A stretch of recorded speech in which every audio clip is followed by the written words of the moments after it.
How would you assess the progress of like João Paulo's fitness? Good. So João Paulo is an interesting one because he was going like this, but then he's naturally going to hit a wall at some point. I mean, all of the work he's done has been great, but he hasn't played. He hasn't played consistently in 9 months. So there will be a little wall. I thought, in the game, I had to take one of them out because there was a yellow on each, both Albert and he. Well, actually, there's 8 yellows total in the game, so there's a lot of yellows. That's part of the reason why the game was disjointed. But, he'll be fine.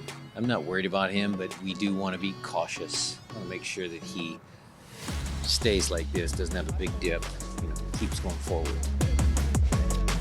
Nico, you, and João Paulo, can you just talk about how you guys were able just to create space for each other? I know you talked about there's a lack of possession in that, but it looked like there were spaces in the times you came back to get the ball when João Paulo was there. Yeah, it's not really where each and every one of us has to be. I feel like there's a position that all three of us have to take, and that's, I think all three of us are comfortable playing, a little bit lower, a little bit higher on either side. So, the rotation, there's freedom to that rotation, but as long as the structure is kept.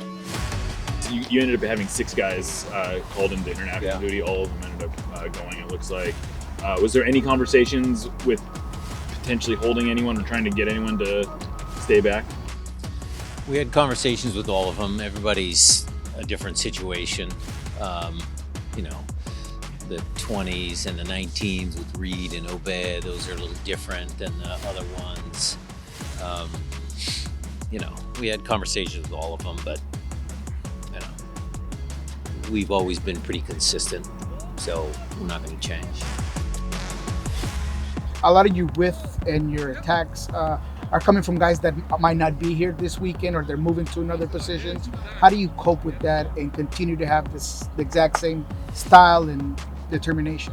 Well, I think, we had long enough preseason, and, the players have been here long enough, and we trade on it every day, and we change people even in training, that play different positions in case there is, an international break where you have few players go away or there's injuries, So I think we have great players that can play many different positions, and given now how many players we have that have left with the national teams, there will be some rotation for sure. What do you know about the Sporting Kansas City team, and what are your expectations against this road game?